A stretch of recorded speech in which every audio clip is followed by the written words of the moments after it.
Bonjour à toutes et bienvenue sur la Sportive Outdoor. Aujourd'hui, je reçois Annelise Collet, une ultra-traileuse expérimentée qui a terminé cette année la Swiss Peaks 170 que je lui ai demandé de venir nous raconter. Bienvenue Annelise. Merci, bonjour Lorraine et bonjour à tous et à toutes. Est-ce que tu peux te présenter s'il te plaît? Oui, sans problème. Écoute, moi c'est Anne-Lise, j'ai 49 ans.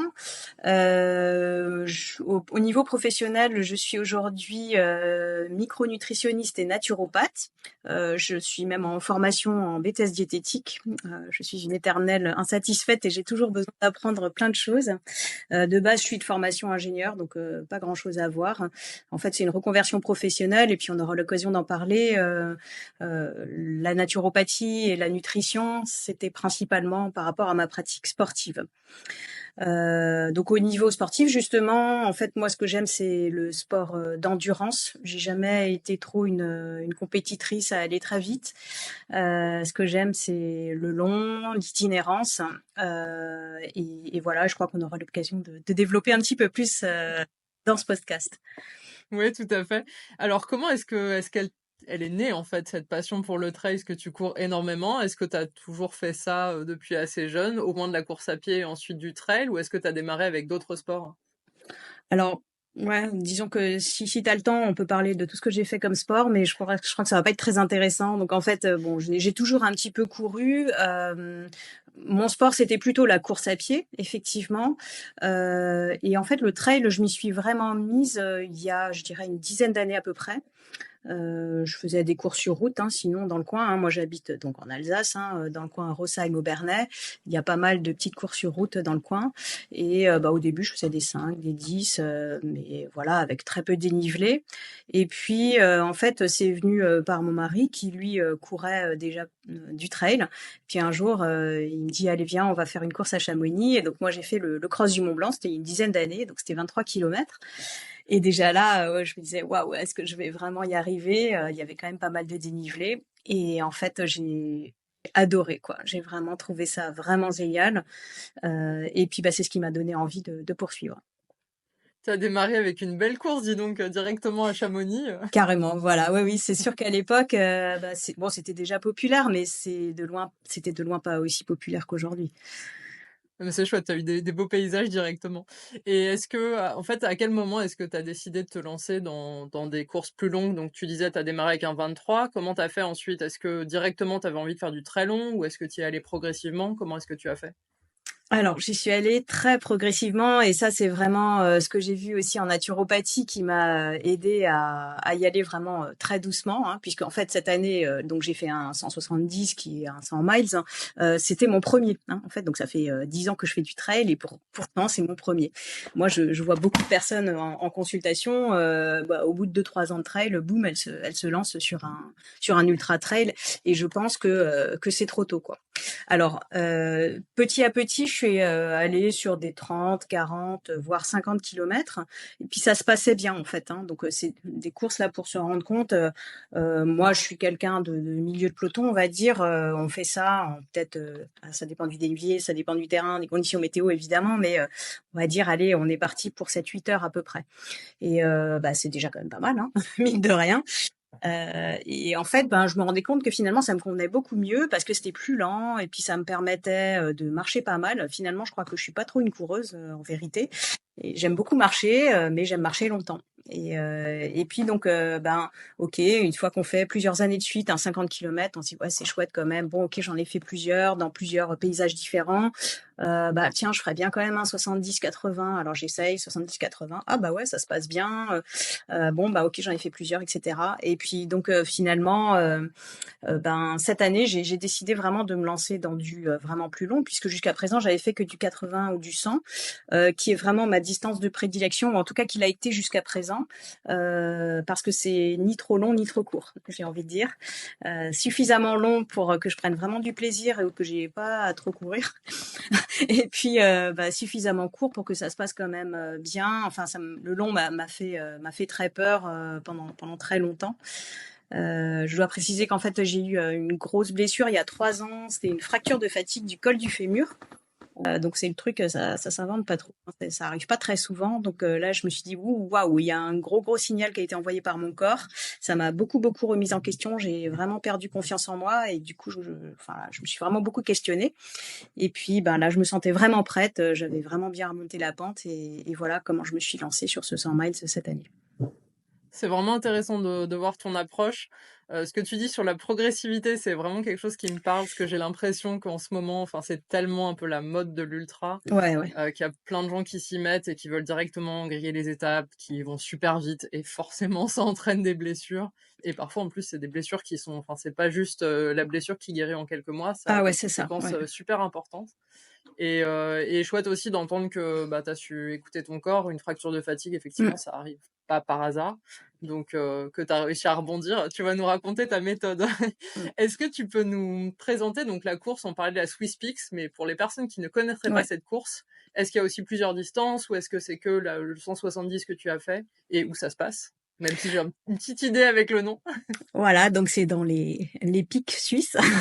Ça vous aide pas beaucoup là. Non, c'est dans le Valais en fait, hein. Donc la course en elle-même, c'est la traversée du Valais par les montagnes. Donc le Valais, pour préciser, c'est en Suisse, hein. Si on situe à peu près le lac Léman, ben c'est à l'est du lac Léman. Il y a la vallée du Rhône qui fait un genre de virgule comme ça. Et en fait, donc le Valais, c'est tout ce qui est à droite, si tu regardes la carte, tout ce qui est à droite de la virgule. Donc la virgule étant la vallée du Rhône. Donc en fait, on remonte tout ce massif pour arriver finalement au lac Léman. Donc c'est ça qui était génial aussi, c'est que bon, l'arrivée se fait au bord du lac Léman.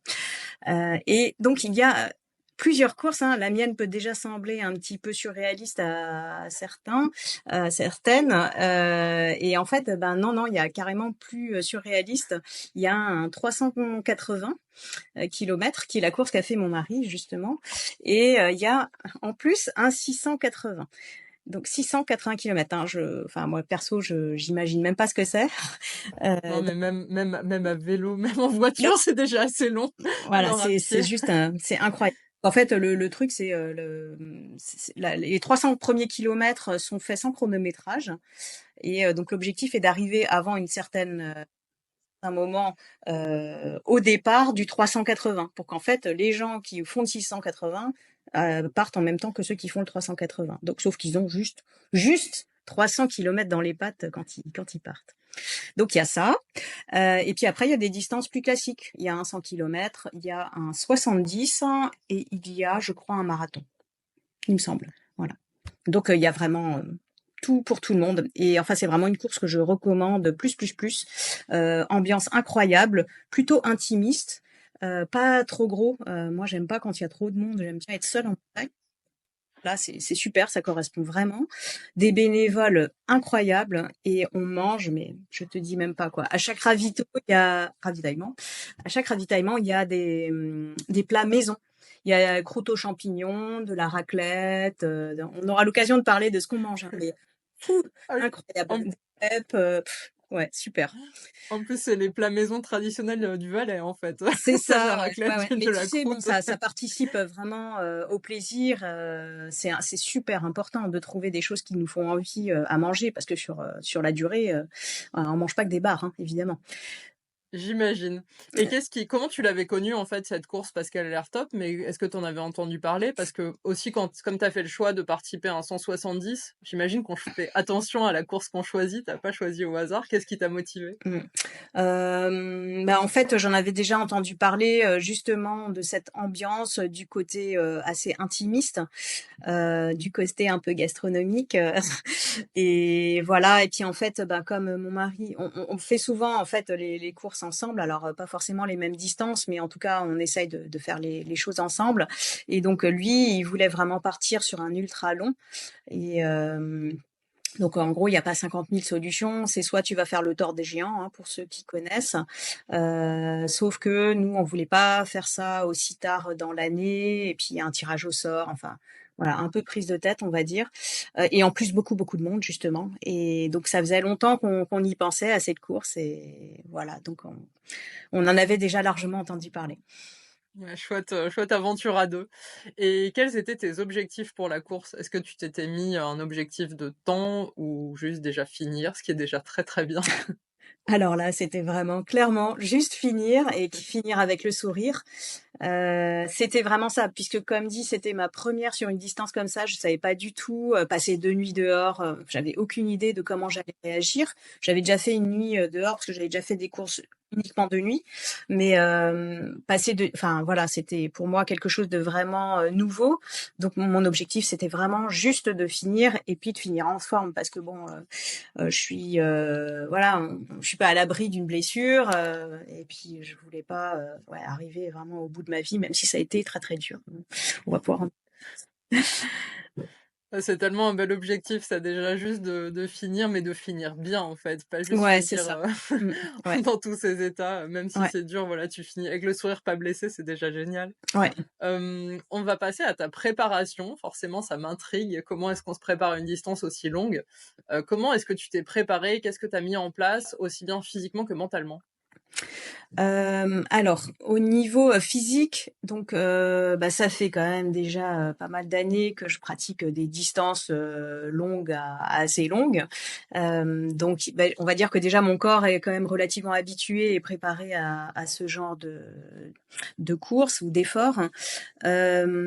Ensuite, donc je suis coachée, depuis, quelques années, par quelqu'un qui s'appelle Jeff, Bombanger, qui est un régional, en fait, qui est dans le Haut-Rhin et bah, donc du coup, en fait, comme il connaît mes différents objectifs, bah, il peut me faire un planning, d'entraînement. Bon, il ce planning est toujours, adapté à mes contraintes professionnelles, et puis aussi à la forme du moment, hein. Il faut vraiment faire attention à ça et et voilà, il vaut mieux ne pas faire un entraînement de trop que, de s'en tenir, exactement au planning, hein. Donc, ça, je suis toujours très, très à l'écoute moi, hein. Ensuite, mon entraînement, il ne se base pas que sur la course à pied. Je fais vraiment ce qu'on appelle, un genre d'entraînement croisé. C'est-à-dire qu'en hiver, bon là, on n'a pas eu de bol l'hiver dernier, il y a pas du tout de neige, mais, je pratique, le ski de fond, le skating. Bon, bah, là, j'ai pas pu, hein, donc on a fait quand même pas mal de courses à pied cet hiver. Après, je fais aussi, du vélo, quand c'est possible, mais on va dire que c'est mon sport complémentaire, c'est vraiment pas mon sport principal. Je pratique, également, ben, la randonnée, les sports d'hiver, classiques, la randonnée d'hiver, on va dire, du ski de randonnée nordique aussi. Et ben, quand j'ai l'occasion de la natation, j'adore nager, mais je me prends pas suffisamment de temps. C'est un super sport, très complémentaire à la course à pied, la natation. Donc, j'encourage vraiment les gens qui aiment courir à aussi aller nager. Et puis, donc, pour terminer sur la préparation physique, je fais également beaucoup d'étirements. Alors je sais qu'il y a, vraiment différentes écoles en ce qui concerne les étirements. Il y a même des gens qui prônent, aucun étirement. En l'occurrence, je pense que c'est pas une bonne idée.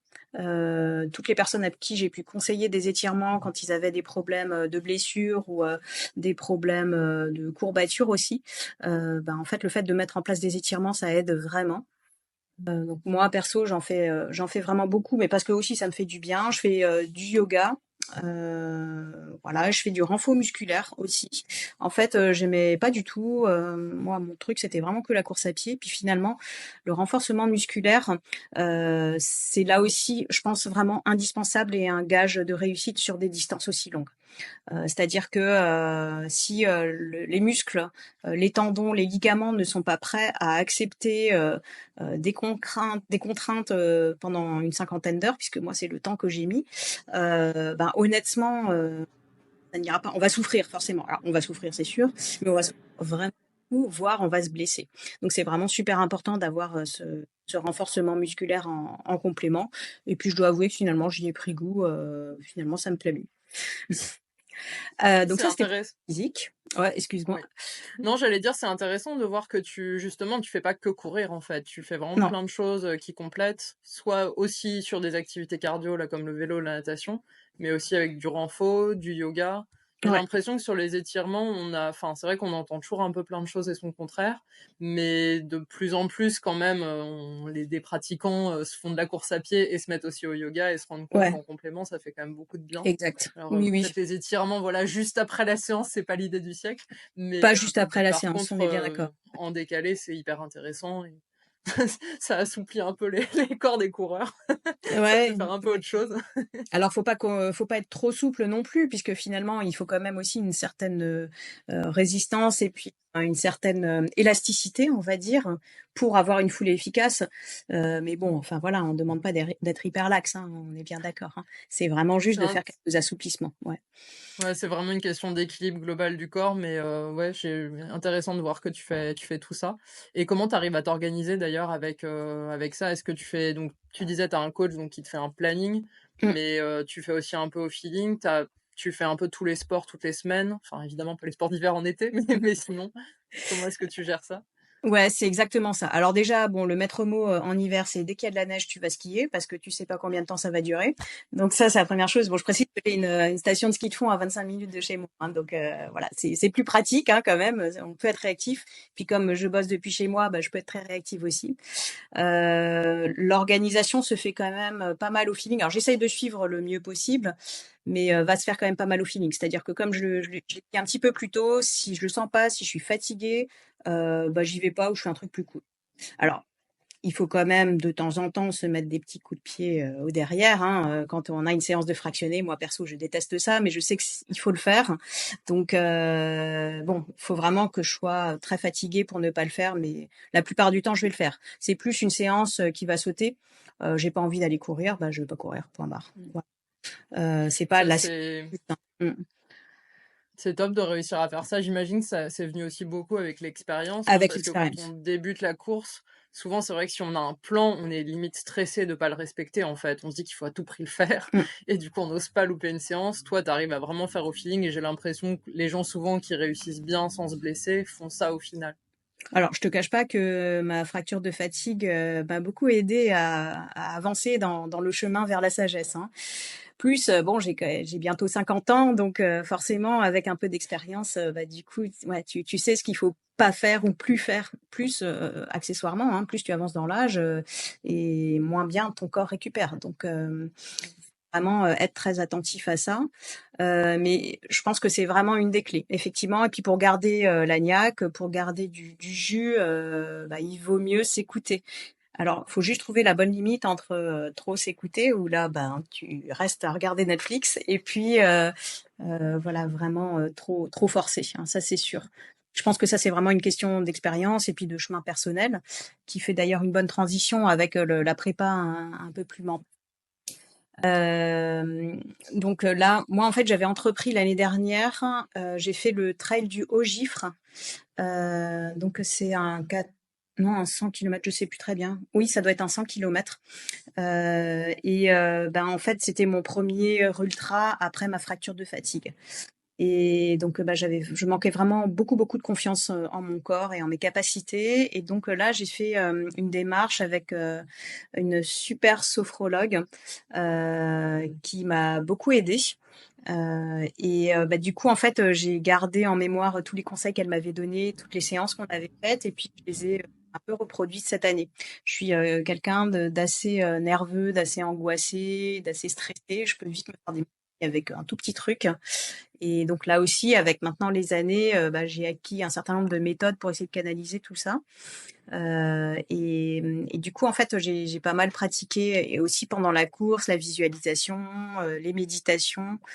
Ça m'a beaucoup aidée, dans les moments difficiles. Je suis en train de peut-être d'anticiper sur de futures questions que tu pourrais avoir, mais voilà, ça a fait partie de ma préparation en tout cas.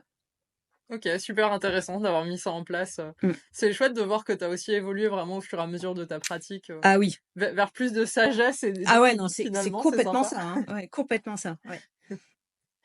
On va parler maintenant de la nutrition. Alors forcément, tu nous l'as dit, tu es micronutritionniste et en train de passer un BTS de diététique, donc c'est un sujet que tu maîtrises bien.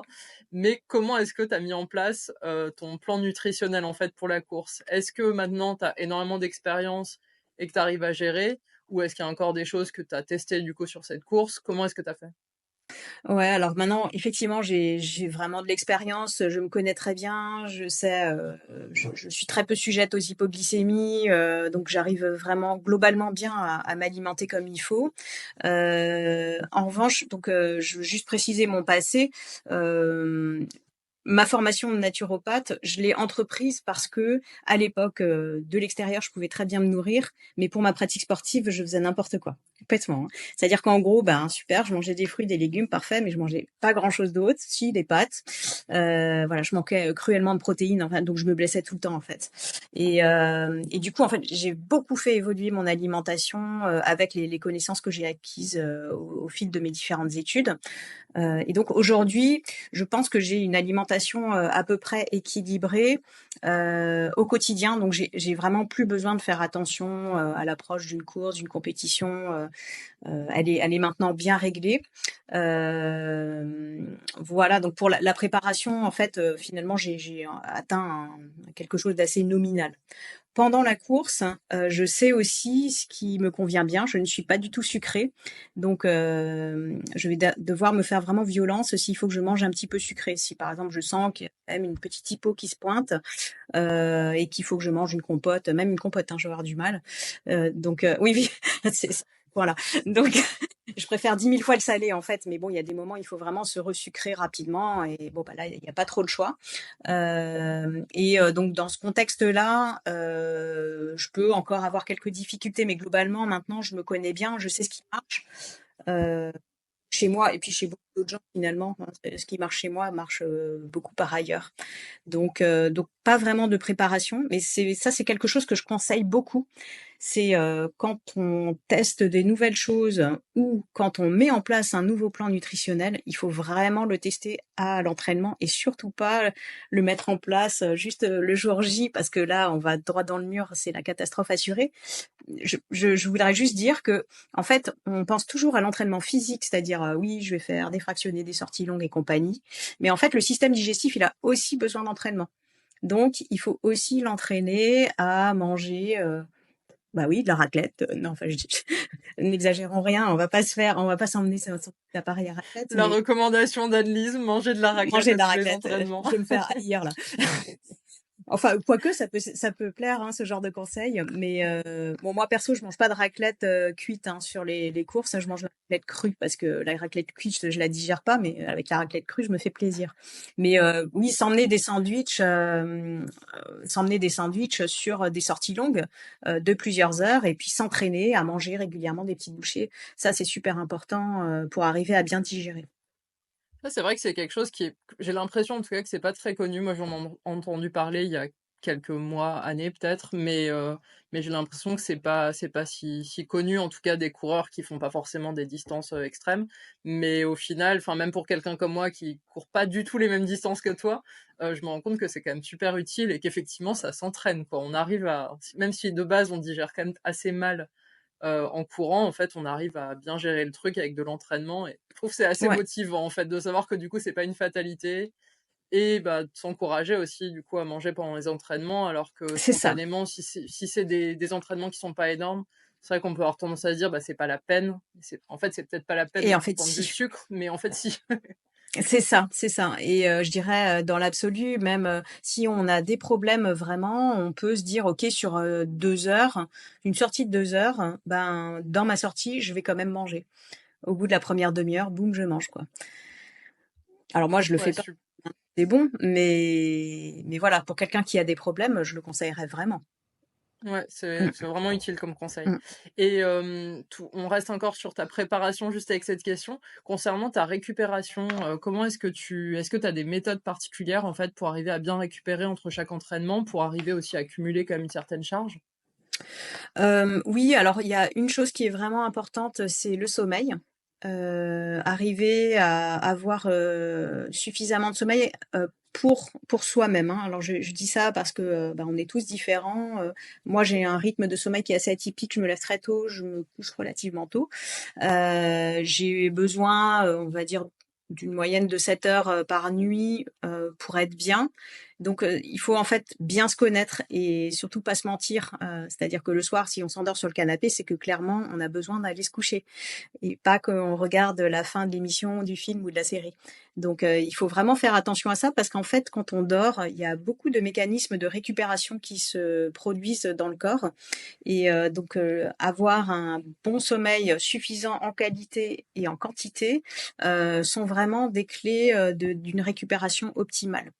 La deuxième chose, c'est l'écoute. C'est-à-dire que il faut vraiment être à l'écoute de son corps et quand on sent que ça va pas, qu'on a des petites douleurs à droite à gauche, faut pas forcer, changer de sport ou lever le pied un petit peu. Et puis pour la récupération, c'est quand même essayer d'optimiser un petit peu son alimentation mine de rien. Alors là aussi, ça va être très personnel. Hein. J'ai des gens, ils mangent vraiment mais n'importe quoi et ils sont jamais blessés et ils performent. Je me dis bon ok, c'est contre-exemple quoi, hein, voilà. Mais quand même globalement, il faut quand même faire un petit peu gaffe à ce qu'on mange, surtout si on a un petit terrain inflammatoire. Voilà, on développe des petits trucs à hit à droite à gauche, des tendinites, des bursites, des choses comme ça. C'est peut-être qu'il y a aussi des choses à voir du côté de l'alimentation. OK, intéressant. On revient aux fondamentaux finalement, hein, l'alimentation, le Ouais, sommeil. c'est ça, c'est ça. On va passer à la course. Est-ce que tu peux nous raconter, comment ça s'est passé? Je peux. Donc en fait,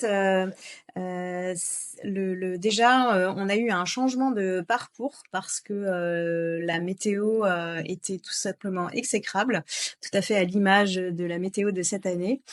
C'est-à-dire qu'il a plu des cordes. Je crois que vraiment, je peux pas dire autre chose. C'était vraiment des cordes pendant, écoute, je dirais les 20 premières heures. Et donc en fait, comme le départ se faisait à 2000 mètres et puis tout de suite montait à pratiquement 3000 et puis on devait rester pendant un moment sur un plateau à 3000 mètres, en fait l'organisation a dit on ne sait pas quelles vont être les conditions de visibilité à ce niveau-là.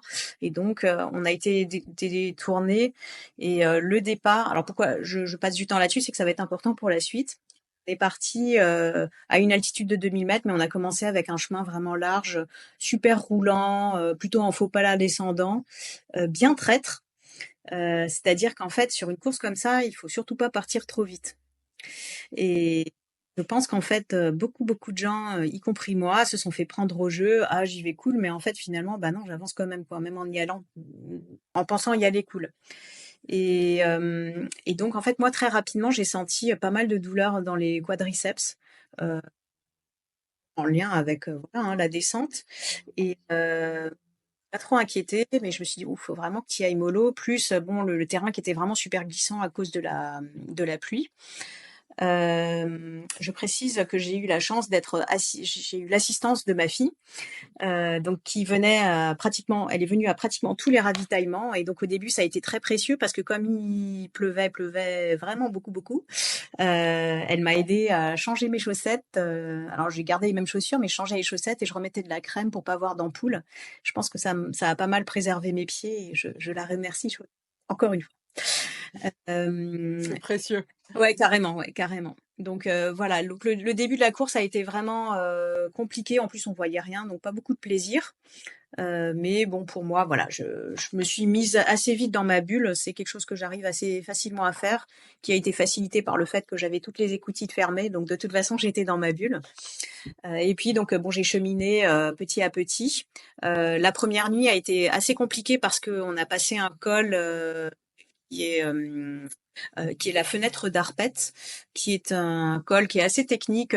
C'est des gros rochers à la montée et puis c'est un terrain à peu près pareil à la descente avec des éboulis à droite à gauche. Enfin bon, on y va pour ça aussi, hein, tu me diras. Mais là, on va dire qu'avec les conditions glissantes de nuit et puis on était dans un genre de brouillard, donc avec la frontale, tu sais, on voit rien quand il y a du brouillard. Plus on voyait vraiment pas bien les fanions. Plusieurs fois, je me suis fait peur. Je me suis dit mais qu'est-ce que je fais là quoi. Puis bon, heureusement, on était quand même plusieurs, donc on a essayé de se soutenir. Donc cette première nuit a été assez difficile. Et donc je suis arrivée à la première base vie. Donc la base vie, en fait, c'est là que tu retrouves un sac où tu as toutes tes affaires, qui est véhiculé par l'organisation. Tu vas pouvoir éventuellement dormir si tu veux. Il y a des lits, il y a un plat chaud qui t'attend. Et puis voilà, c'est souvent là que tu peux éventuellement prendre une douche, te faire masser ou te faire soigner les pieds si nécessaire. Et donc à cet endroit-là, bah, justement, je me suis fait soigner les pieds parce que pour le coup, j'avais changé mes chaussettes, mais malgré tout, c'était quand même trempé, donc j'avais des ampoules. Plus, je me suis changée, intégralement, bon, je me suis bien posée et en fait, bon, comme ma fille était là avec la voiture, du coup, j'ai pu dormir une demi heure dans la voiture. Donc là, c'était au petit matin de la 2e journée. Et ça m'a fait beaucoup, beaucoup de bien. Dormir une demi heure, juste une demi heure, c'est incroyable, hein, comme ça fait du bien, tu repars, mais tu es en pleine forme, tu as l'impression d'avoir fait une nuit entière, c'est vraiment bluffant, quoi. C'est magique ça. Ouais, c'est magique, franchement, c'est incroyable ce que le cerveau est capable de faire. Et puis donc cette 2e journée a plutôt bien commencé. Du coup, j'étais en forme avec ma super nuit de 30 minutes. Et, et puis, bah voilà, en plus, le temps commençait à se lever tout doucement. On commençait à voir quelque chose. C'est quand même pour ça aussi que tu viens, c'est pour avoir un peu de paysage. Et donc, bah, tout de suite, ça aide, hein. Donc, il faisait froid, mais au moins, on voyait quelque chose. Et en fait, c'est au cours de cette 2e journée que j'ai commencé à avoir une douleur assez vive dans le genou gauche qui, après coup, bon, un kiné m'a raconté qu'en fait, c'était en lien justement avec mes douleurs dans les quadriceps. En gros, les muscles tiraient beaucoup sur la rotule et du coup, c'est ça qui me faisait mal. Et je te cache pas que ça a été vraiment très, très dur. J'ai dû m'accrocher, je dirais, pendant, allez, 70 kilomètres quand même, hein. Donc, les 100 premiers, ça allait et les 70 derniers, beaucoup moins.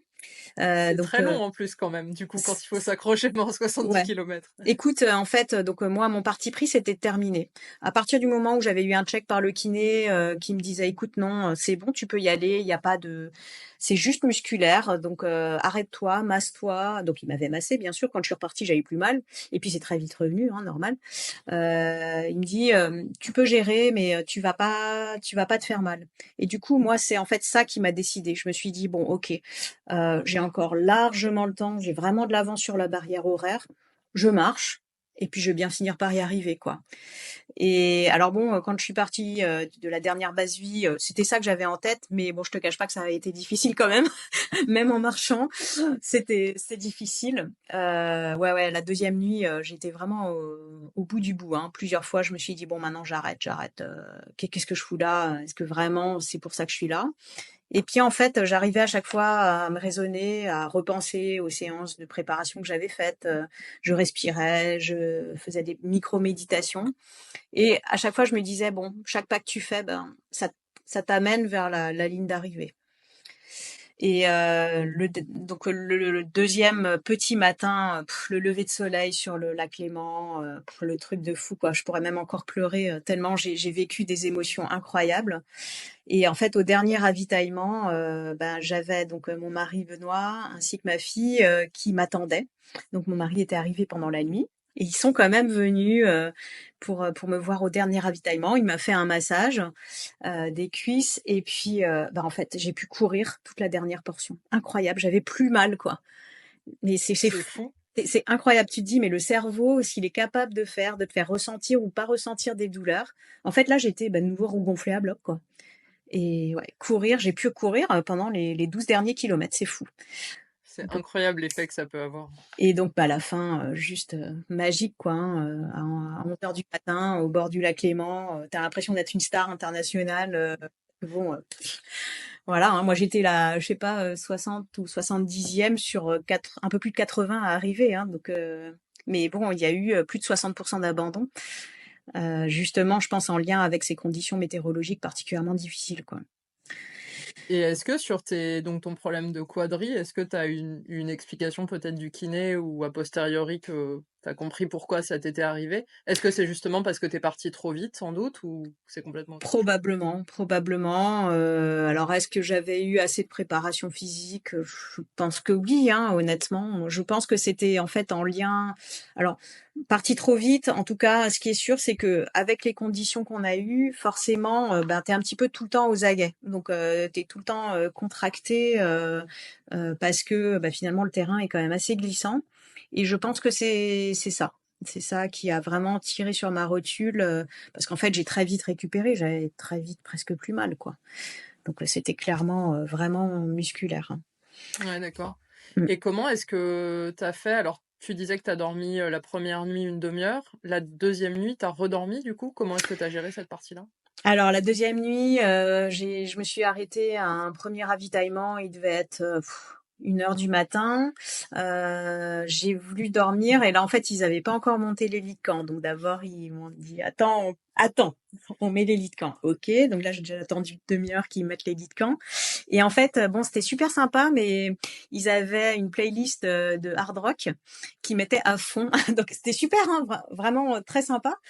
Mais en l'occurrence, en fait, ils étaient pas du tout regardants, vis-à-vis des coureurs qui voulaient dormir. Donc du coup, je me suis allongée, je me suis un petit peu reposée et là, j'ai pas pu dormir. Donc ben, tant bien que mal, j'étais vraiment fatiguée, j'avais vraiment envie de dormir.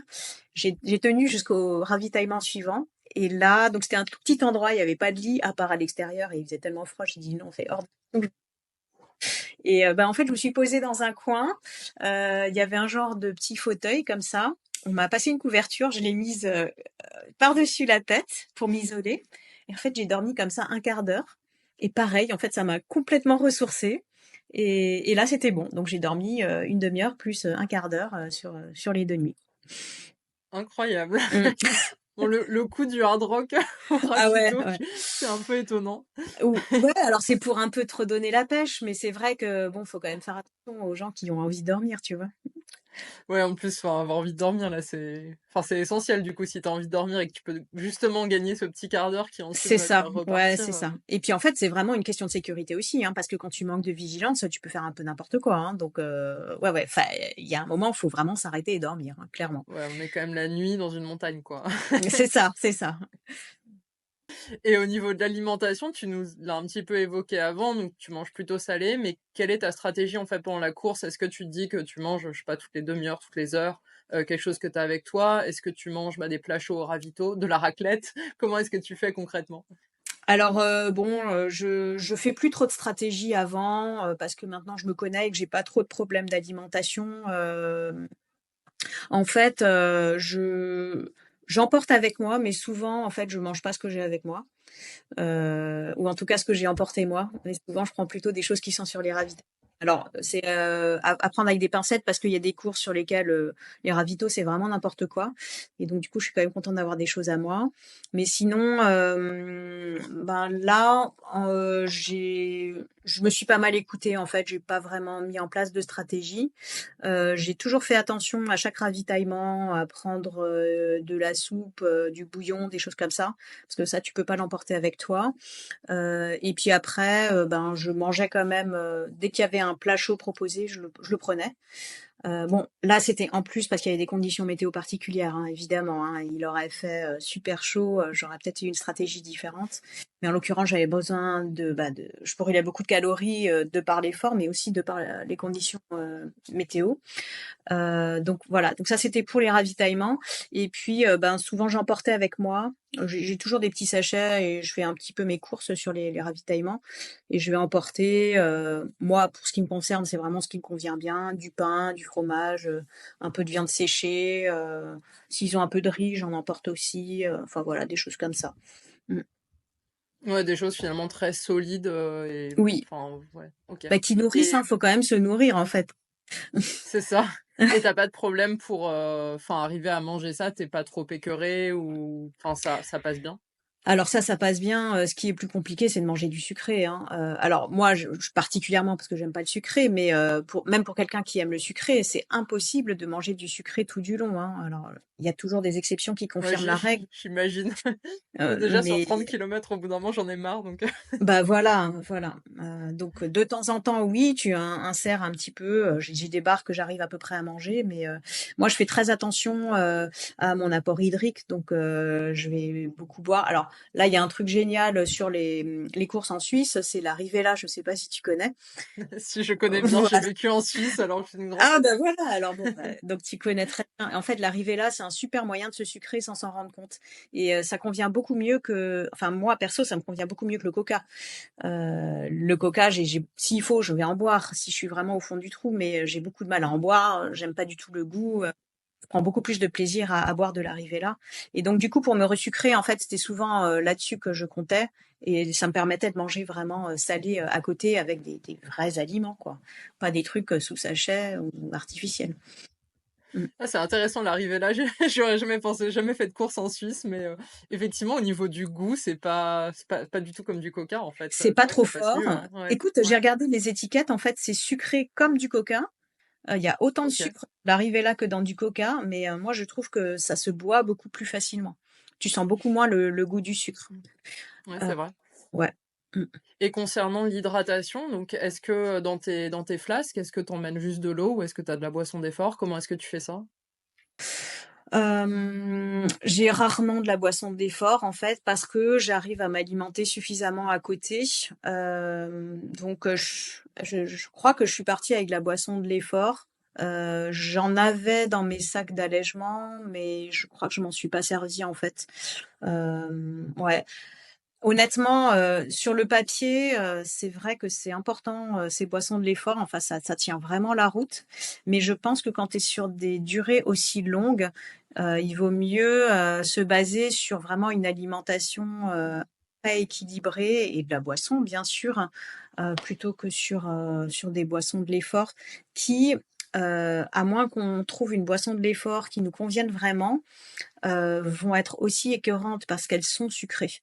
Et si tu veux apporter suffisamment de minéraux, donc selon, les préconisations qui sont sur l'emballage par rapport à la quantité que tu dois mettre, bah, c'est vraiment hyper sucré. Moi, je suis incapable de boire ça, quoi.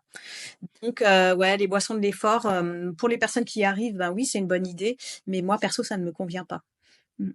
Ouais, puis c'est intéressant de voir qu'aussi on peut gérer autrement justement, parce C'est que je ça, pense qu'il y a plein de gens qui sont écœurés par ça oui, et en fait tu peux gérer autrement et même du coup ça peut être plus facile, dans certains cas donc ouais, il y a pas une stratégie, c'est toujours bien de voir ça aussi oui. et après au moment où tu es arrivée, sur la ligne d'arrivée, tu as eu quoi comme émotion?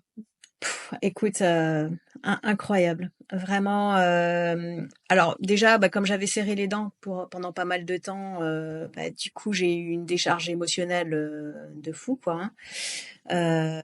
Mais, en fait, ce que j'ai adoré, c'est que, j'ai vraiment été consciente, j'ai vraiment vécu, mon arrivée en me disant: «Je suis en train d'arriver». Et du coup, ça a été d'autant plus fort. Alors j'avais fait la reconnaissance du parcours, l'été, enfin les mois, les semaines qui ont précédé. Donc du coup, je savais à quoi m'attendre et du coup, en fait, j'ai pu vraiment le revivre pleinement, pendant mon arrivée et puis, ben, sur les 2 derniers kilomètres, j'étais accompagnée par ma fille qui est venue me retrouver, le long du lac Léman là et bah, du coup, en fait, voilà, ça m'a permis vraiment d'apprécier. Plus je l'avais mentalisé avant, donc enfin voilà, fois puissance 1000, puissance 1000 en termes d'émotion. Et après, ben, tu as le contre-coup, hein, c'est-à-dire en fait, tu as toute l'adrénaline qui redescend et plus la fatigue qui ressort, ça fait un mélange assez bizarre, et puis en fait, tu es fatigué, tu fais de la rétention d'eau, du coup, tu as beaucoup de mal à dormir.